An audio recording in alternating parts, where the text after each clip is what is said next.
Bismillahirrahmanirrahim. Respected viewers, Assalamu alaikum.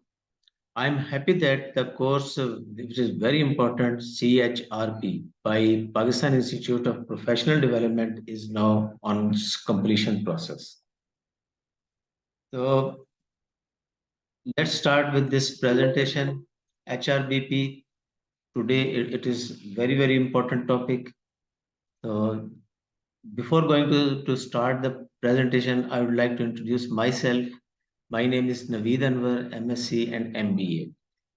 I have worked more than 30 years in different in two companies basically and different organizations, especially in training. So currently I am working as a trainer, marketing, HRM, Six Sigma, situational leadership, etc. So many courses. I am proud to be part of PIPD, Pakistan Institute of Professional Development. It's a very practical course that they are developing. And similarly, TDC and University of Central Punjab, I am conducting various courses.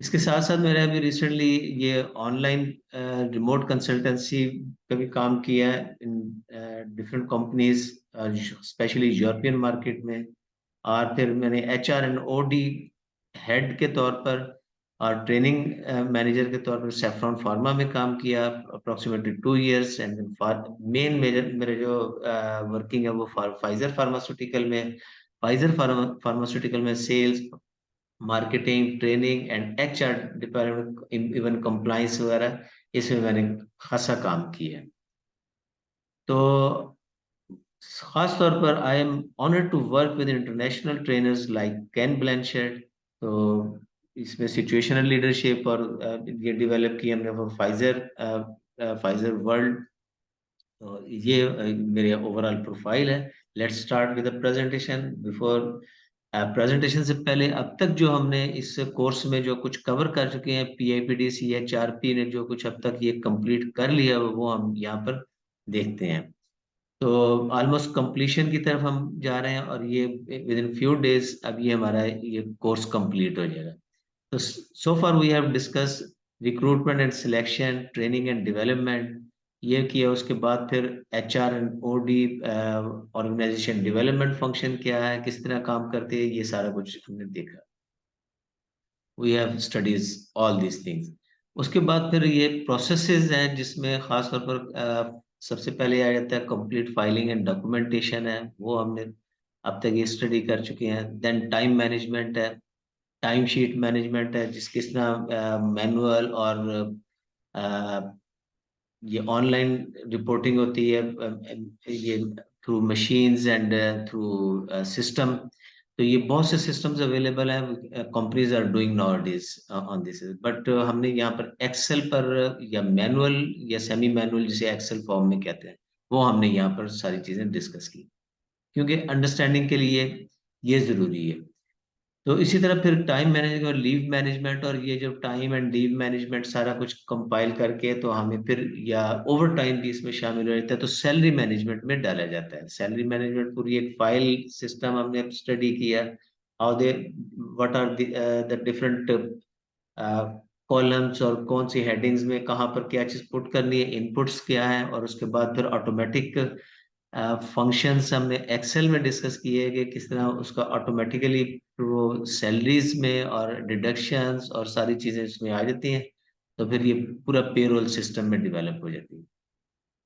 तो we have studies all these things then आ जाते हैं हमारे पास ये 4-5 topic आ जाते हैं employ benefits के लिए तो एम्प्लॉय बेनिफिट्स बहुत से तरीकों से दी जाती है जिसमें मेडिकल फैसिलिटीज दूसरी फैसिलिटीज है उसके बाद सैलरी है कॉम्पनसेशन है ये सारा कुछ है लेकिन उसमें जो इम्पोर्टेंट चीजें हैं जो कि डिफरेंट इंस्टीट्यूशन जिसके लिए बने हुए हैं जिसमें खास तौर पर EOBI है एम्प्लॉय ओल्ड एज बेनिफिट्स इसमें ये पेंशन और दूसरे बेनिफिट्स हैं जिस वक्त आदमी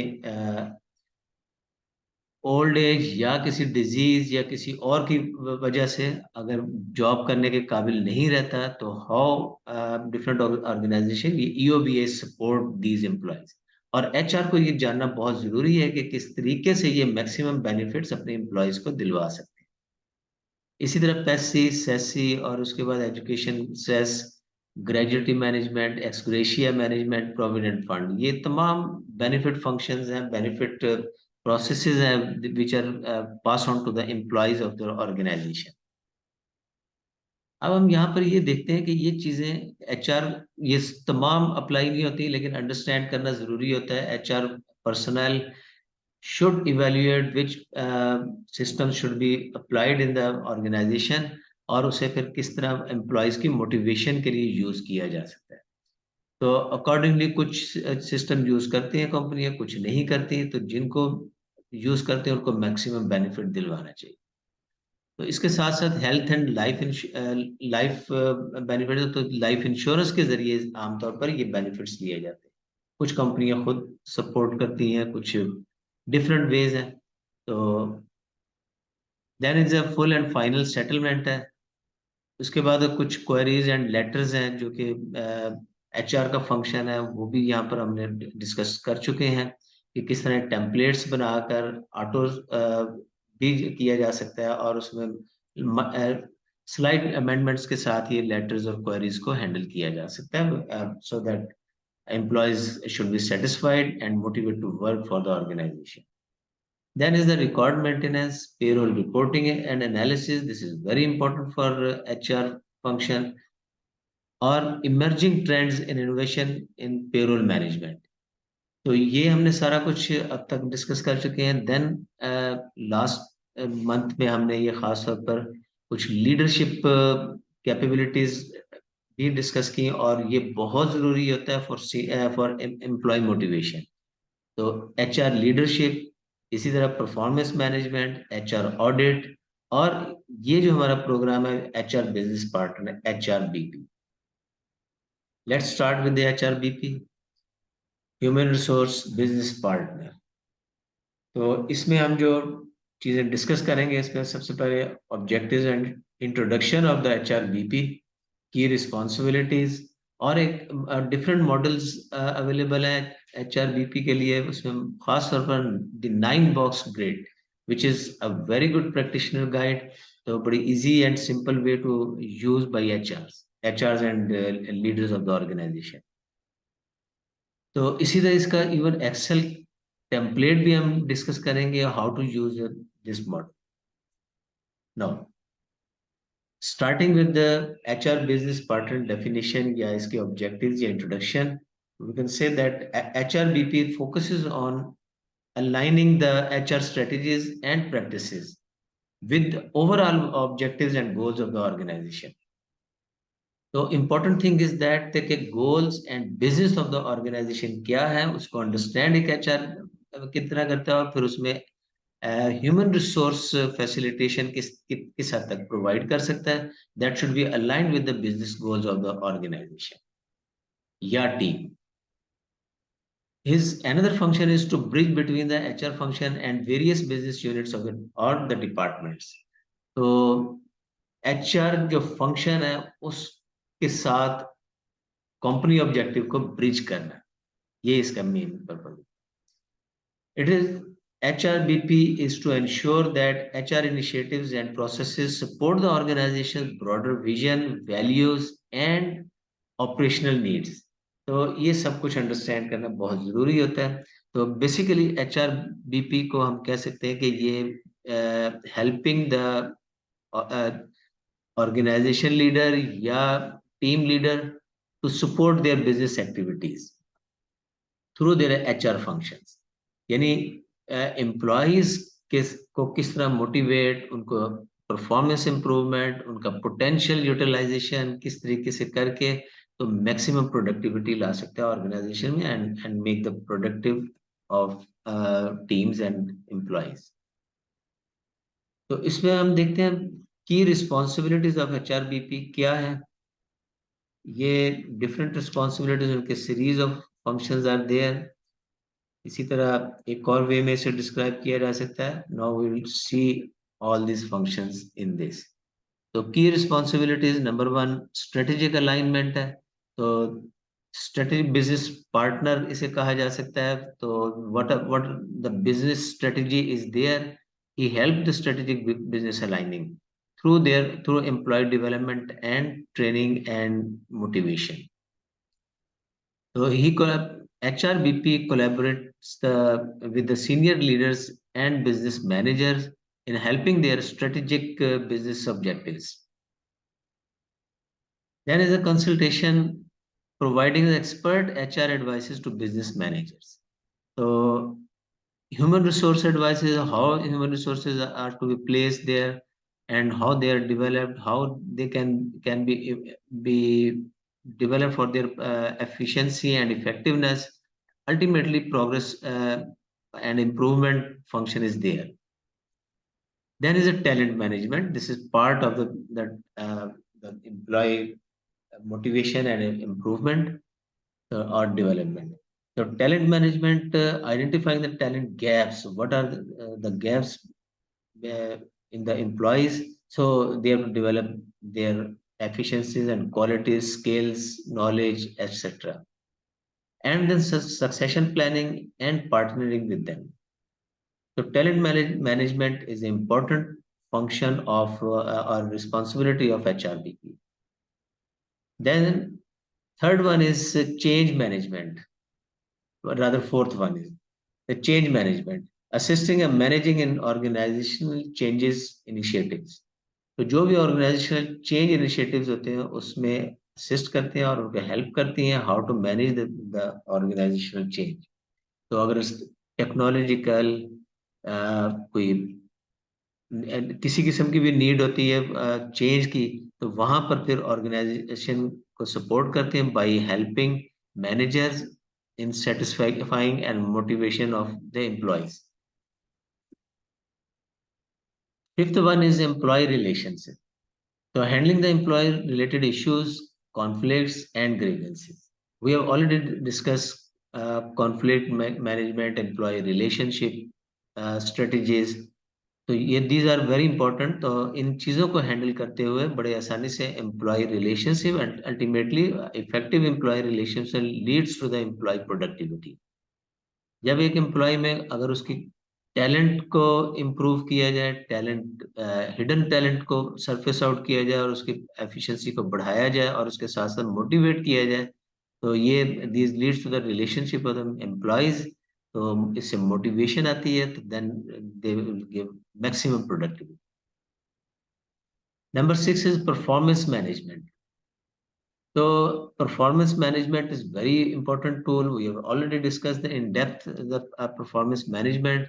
तो ये KPIs डेवलप किए जाते हैं, किस तरह का परफॉर्मेंस को इवेल्युएट किया जाए और किस तरीके से उन्हें परफॉर्मेंस के जरिए से उनके मेरिट्स और डीमेरिट्स देखते हुए एम्प्लॉय को मोटिवेट किया जाए. तो इनमें बेनिफिट्स किस तरह दिए जा सकते हैं on the basis of the performance. तो performance culture should be created by HR. They have to establish the performance metrics, conducting the performance reviews and providing guidance regarding the performance. तो इन्हीं तरीकों से performance improvement definitely आ जाती है. Then comes the organizational development. Overall organization structure, organization processes, cultures, इसको improve किस तरह किया जा सकता है, ये they identify the opportunities to enhance the organization structure, process and culture. तो इसमें देखी जाती है कि एज पर नीड आप आजकल और मार्केट की नीड्स क्या है, टेक्नोलॉजिकल चेंजेस क्या है, तो उस हिसाब से फिर ऑर्गेनाइजेशन डेवलपमेंट किया जाता है by seeing the strategic objective of the business. तो ये HR का रोल है, ये एक फंक्शन प्रोवाइड करता है जो कि in with the help of team leaders और बिजनेस लीडर्स, तो उनके जरिए से ये उन चीजों को अप्लाई करवाते हैं. Then comes data analysis. Data analysis बहुत ही इंपॉर्टेंट होता है क्योंकि ये डिफरेंट HR मैट्रिक्स को इवेल्युएट करने के लिए डेटा इज रिक्वायर्ड. तो data analysis and data evaluation is most important. On the basis of the data, strategies can be developed or employee even benefits should be passed on the basis of these parameters.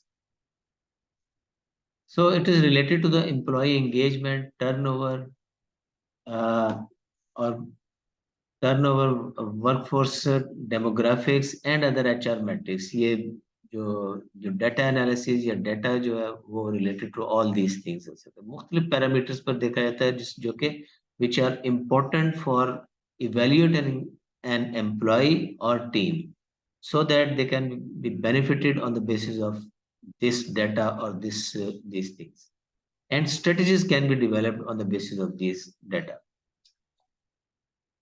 Then is compliance, ensuring the HR practices, policies, and procedures comply with the legal and local laws. Then comes the HR project management, leading and participating in HR projects and initiatives. तो HR manager एक अच्छा project manager का भी role play करता है कि different projects बनाता है, how to go through the business activities. तो इसमें जो टीम लीडर्स हैं या बिजनेस लीडर्स हैं उनके जरिए से एक फॉर्मेट डेवलप करते हैं so that what they can do differently to do the business in different ways. तो इसमें मुख्तलिफ प्रोजेक्ट्स बनाए जाते हैं। Then collaboration, various business units and HR specialists collaborates so that they can collectively work for the development of the organization and business. तो these are the basic responsibilities. अब इसमें हमारे पास बहुत से अप्रोचेज हैं जिसमें HRBP डेवलप किया जा सकता है और उसमें HRBP को किस तरह सपोर्ट किया जा सकता है, कौन सी स्किल्स इसमें HRBP अपने डेवलप करे कि इसमें तो most important is their analytical skills, developing employees skills. तो ये सारा कुछ था। अब डेवलपिंग द एम्प्लॉय थ्रू, अब ये VUCA मॉडल एक बड़ा इम्पोर्टेंट मॉडल है। इसके जरिए किया जाता है, अभी हम इसकी डेप्थ में भी जाएंगे, लेकिन इसमें volatility, uncertainty, complexity and ambiguity, इनकी बेसिस पर ये एम्प्लॉयज को कैटेगराइज किया जाता है और उनकी डिफरेंट नीड्स होती हैं। तो HR and the business leaders can help employees develop their competency और उसमें मजीद प्रोडक्टिविटी ला सकते हैं। इसी तरह एक और इंतहाई इम्पोर्टेंट जो मॉडल है वो सिचुएशनल लीडरशिप मॉडल है। सिचुएशनल लीडरशिप मॉडल ये बताता है कि फॉलोअर्स और लीडर्स किस तरह इसमें हेल्प कर सकते हैं इन बिजनेस ऑब्जेक्टिव अचीवमेंट। तो बेसिकली फॉलोअर या टीम मेंबर्स जो होते हैं उन्हीं के जरिए एक लीडर जो है ना वो अपने ऑब्जेक्टिव्स को अचीव करता है। तो यहाँ पर लीडर का काम ये होता है कि वो अपने फॉलोअर्स को देखे कि उनकी क्या नीड्स हैं, उनके डेवलपमेंट नीड्स क्या हैं, मोटिवेशनल नीड्स क्या हैं। तो उनके मुताबिक ये डिफरेंट स्ट्रेटेजी होती है। ये बड़ा प्रैक्टिकल मॉडल है जिसमें में एबिलिटी और एश्योरेंस के जरिए से एम्प्लॉय को या फॉलोअर को इवेल्युएट किया जाता है और लीडर फिर अपनी डायरेक्टिंग, कोचिंग, सपोर्टिंग और डेलीगेटिंग डिफरेंट स्टाइल्स के जरिए से वेयर एवर नीडेड, जहां पर on the basis of ability and assurance of the employee, तो उनके मुताबिक उन पैरामीटर्स पर काम करके ये एम्प्लॉय की प्रोडक्टिविटी को बढ़ाता है। तो this is very important model, however we will not be discussing it in depth, लेकिन ये भी एक बहुत अच्छा मॉडल है। इसके बाद है 9 बॉक्स ग्रिड मॉडल है। ये इसको हम यहाँ पर डिस्कस करेंगे। तो ये बड़ा इम्पोर्टेंट और बड़ा सिंपल टू यूज है, इसे आसानी से समझा जा सकता है, इसलिए ज्यादातर यही यूज किया जाता है और करना चाहिए। तो इसका एक और व्यू है यहाँ पर, उसको in depth you can use it. तो इसके बाद फिर मैं इसे मजीद इससे डिस्कस करूँ। अब हम चलते हैं द 9 बॉक्स ग्रिड मॉडल, तो विच is a practitioners guide. Basically ये जो लीडर्स हैं, HR बिजनेस पार्टनर है या HR पर्सनल है, वो उसे किस तरीके से यूज कर सकता है वो यहाँ पर हम डिस्कस करेंगे। तो लेट्स डिस्कस इट। तो सबसे पहले ये 9 बॉक्स ग्रिड मॉडल है क्या? The 9 box grid model is a well-known talent management tool in which employees are divided into 9 groups. जैसे आपने देखा था इसमें 9 ग्रिड्स बने हुए थे और इसी हर ग्रिड में एम्प्लॉय को इसमें रेट किया जा सकता है। तो on the basis of these grids उनकी परफॉर्मेंस और पोटेंशियल के जरिए से देखा जाता है कि किस कॉलम में ये आएगा, किस बॉक्स में ये आएगा आपका एम्प्लॉय।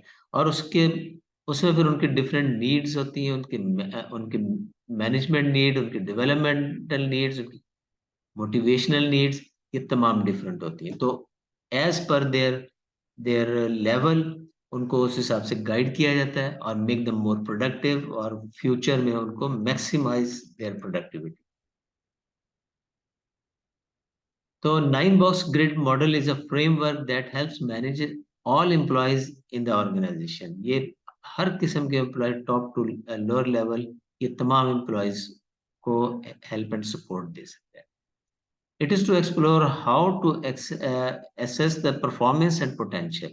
ये बेसिकली इन्हीं दो चीजों पर है, परफॉर्मेंस और पोटेंशियल को देखते हुए कि अब किस एम्प्लॉय की को किस तरीके से मजीद उसकी परफॉर्मेंस बेहतर की जा सकती है, या अब तक जो उसकी परफॉर्मेंस को इवेल्युएट किया जा सकता है। तो that's why it is very simple on the basis of 2 parameters. यहाँ पर अब हम थोड़ा इसको इन डेप्थ डिस्कस करेंगे। तो आप ये देख सकते हैं कि नीचे परफॉर्मेंस देखी जाती है एम्प्लॉय की, और ऑन वाई एक्सिस ये पोटेंशियल है, वर्टिकल पोजीशन। ऊपर की तरफ जो जा रहा है उसका पोटेंशियल हाई है, और जो राइट साइड की तरफ मूव कर रहा है वो लोअर टू हाई परफॉर्मेंस है। तो बेसिकली हमें परफॉर्मेंस चाहिए, performance on the basis of potential, ये बड़ा जरूरी है। अगर मिसाल के तौर पर ये बोथ आर लो, तो फिर ये बैड हायर्स। अब बैड हायर्स अगर हो गई है, क्यों हुई, कैसे हुई, तो ये एक अलग चैप्टर है। लेकिन उसको भी अगर हायर्स हो गई है, sometimes needs of the organization, कुछ लोगों को एडजस्ट भी करना पड़ता है, तो वेरियस एस्पेक्ट्स आर देयर। तो यहाँ पर अब अगर ये एक एम्प्लॉय जिसकी पोटेंशियल भी लो है और वो परफॉर्मेंस भी उसकी लो है, तो किस तरीके से उसको वहां पर कुछ इम्प्रूवमेंट लाई जा सकती है, वो अपने एक फ्यूचर एस्पेक्ट्स में कम से कम उसको वर्क हॉर्सेस लेवल पर ले जाया जा सकता है। तो ये इसके डेवलपमेंट नीड्स हैं। इसी तरह अगर हम राइट साइड पर इसे मूव करेंगे, अगर एक एम्प्लॉय सेकंड कॉलम में आता है नीचे से, तो ये अप और आउट, इसे ग्राइंडर्स कह सकते हैं हम। तो यहाँ पर अब या उसे इम्प्रूव करना है या निकलना है, बिकॉज पोटेंशियल इज लो। अब इस स्टेज पर जाकर ज्यादा बर्दाश्त नहीं, ये यूजुअली हम ये कह सकते हैं कि ये एम्प्लॉय वो है जिससे हम एक्सपेक्ट कर रहे हैं कि उसका पोटेंशियल तो नहीं है, लेकिन अब वो अपनी मेहनत करे, जो उसे काम दिया जाता है बस उस पर लगा रहे, उसे करता रहे काम। तो उसकी उसमें बस ये है कि एक पोटेंशियल यही है कि वो काम करता रहे। तो workers and manager both are required, तो ये वर्कर लेवल पर आमतौर पर। तो इसी तरह इनको अगर वर्क हॉर्सेस बना लिया जाए, एक अच्छे तेज तरार घोड़े बना दिया जाए, तो दैट्स फाइन। कि उनकी जो एक कॉम्पिटेंसी है उसके ऊपर बस वो फोकस करते रहे, मेहनत करें और उसका बनाए। तो बहुत से वर्कर्स हमें इसी तरह के चाहिए होते हैं। तो it depends what ever is needed. इसी तरह अगर हम ऊपर की तरफ जाएं, ये लेफ्ट साइड पर अगर परफॉर्मेंस लो है, तो और पोटेंशियल फॉर एग्जांपल इंटरमीडिएट है, अप और आउट, अब इसको या तो मजीद ऊपर जाना है या फिर इसको बाहर निकलना है। तो यहाँ पर ये दोनों स्टेजेस ये क्रिटिकल होती हैं। तो ये यहाँ पर आप ये कह सकते हैं कि यहाँ पर उनका पोटेंशियल तो ठीक है, इंटरमीडिएट है, लेकिन परफॉर्मेंस लो है। ये यूजुअली इन बिल्कुल इनिशियल लेवल पर लोगों में ये प्रॉब्लम, अब वहां तक तो ठीक है, लेकिन अगर ये with the passage of time भी अगर यहीं पर फॉल कर रहे हैं, तो दे शुड बी आउट। तो इन्हें यहाँ पर अब ये यहाँ पर एक क्वेश्चन मार्क होता है, इन्हें they have to move right and up direction.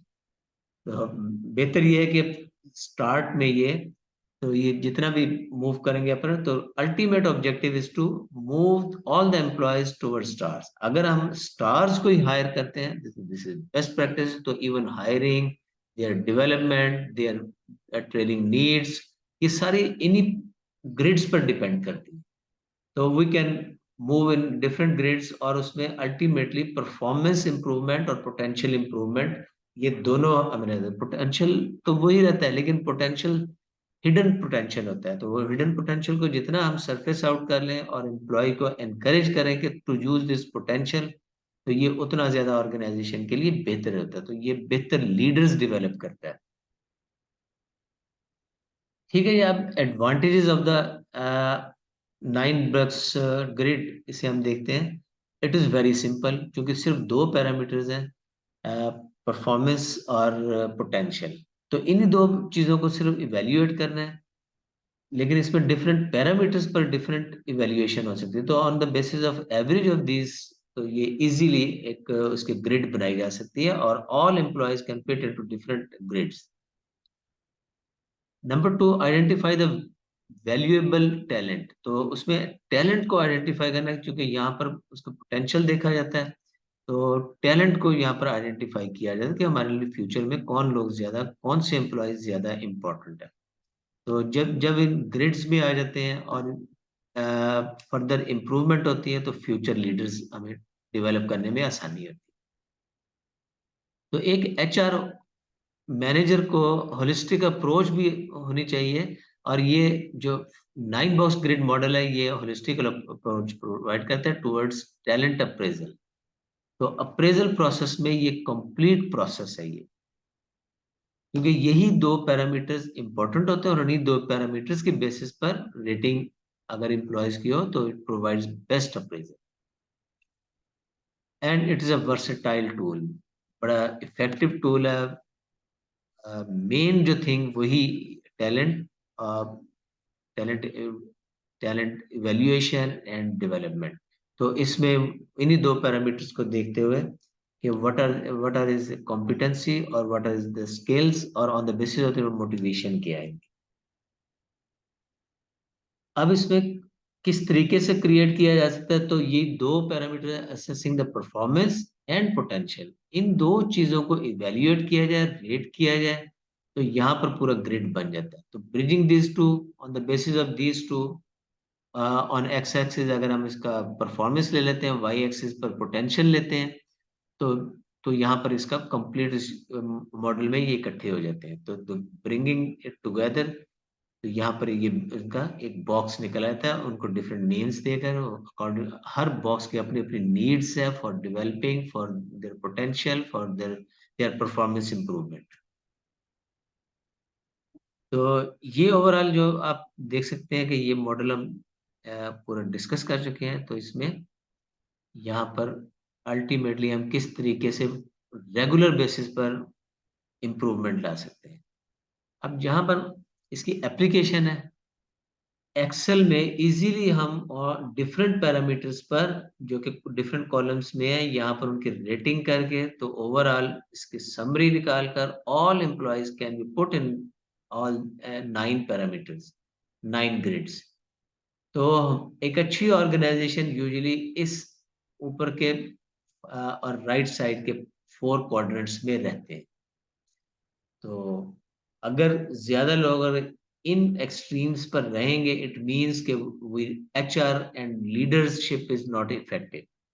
तो ये आप देख सकते हैं, बड़ा आसान भी है और सिंपली समराइज करके इन टूल्स में डाला जा सकता है। तो वेरी सिंपल, एवरीवन, छोटी बड़ी ऑर्गेनाइजेशन, लेस एजुकेटेड या हाईली एजुकेटेड, बिजनेस ओरिएंटेड या सिंपल फंक्शनल प्रोसेसेस, ये हर जगह अप्लाई की जा सकती है।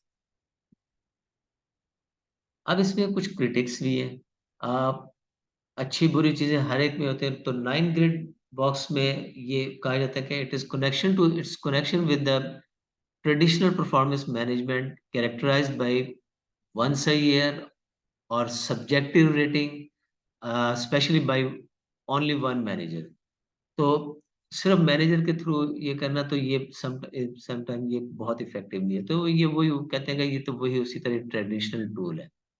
तो इसे बेहतर किया जा सकता है बाई इंक्रीजिंग द फ्रीक्वेंसी, और उसके सब्जेक्टिव भी होता है, लेकिन इसे ऑब्जेक्टिव अप्रोच ये है बेसिकली। तो इसमें फायदा उठाया जा सकता है। तो दिस कैन बी तो बैरल। और इसके साथ साथ कहा जाता है कि measuring the performance using as many objective data points as possible। तो इसमें जितने भी हम पॉइंट्स ले सके उतने कम भी कह सकते हैं कि होते हैं। तो ये डिफरेंट पैरामीटर्स को इसमें शामिल किया जा सकता है। तो ये है कि अब किसको लिया जाए, किसको ना लिया जाए, किन बेसिस पर किया जाए, तो ये एक एम्बिग्युइटी भी इसमें हो सकती है। बट आई बिलीव अगर एक अच्छे केपीआईज को लिया जाए, उनके डाटा को उठाया जाए और उनके बेसिस पर ये ग्रिड्स बनाई जाए, तो it will be very very effective. And last but not least the transparency is the key, कि जो भी मतलब जितने भी लोग इन्वॉल्व हो उसमें एक ट्रांसपेरेंसी होनी चाहिए on the basis of facts and figures. तो ये इसके कुछ क्रिटिक्स हैं। तो ओवरऑल देखा जाए तो manage employee with the different levels of performance and potential. तो परफॉर्मेंस और पोटेंशियल की बेसिस पर डिफरेंट लेवल्स को इसे डील किया जाता है और लिया जाता है। It is useful tool for performance management, talent management and succession planning. और ultimately it will give you the opportunity to evaluate employee success and ensure that the organization invests in the right development strategies। तो जब ये सही KPIs को major किया जाता है on the basis of potential and performance, तो वहां पर सही राइट डायरेक्शन में ट्रेनिंग नीड्स और ये स्टेब्लिश होती है और टैलेंट को डेवलप किया जा सकता है और उनकी सक्सेशन प्लानिंग में बड़ा role play. So nine-box grid model is a very, very effective tool for developing, for evaluating or succession planning, talent management, performance management। I believe कि इसमें आपने बहुत कुछ लर्न किया। This is simple and easy way to help employees perform their activities and their function और teams development and growth के लिए बहुत important है। With this, thank you very much and praise and best wishes for your career growth. Thank you very much. Allah Hafiz.